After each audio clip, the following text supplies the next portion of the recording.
शेपटी कशी हलवते. ए शेपटी का हलवतो रे नक्क्या. ए नक्क्या.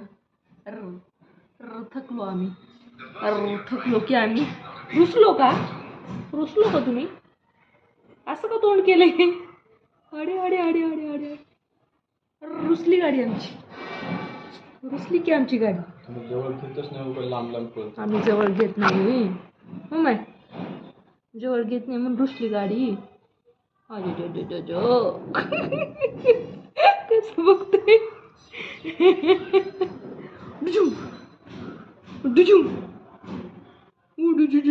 अरे अरे बाबा उठे ना, हाला ना जरा. रुसले काय हो तुम्ही साहेब.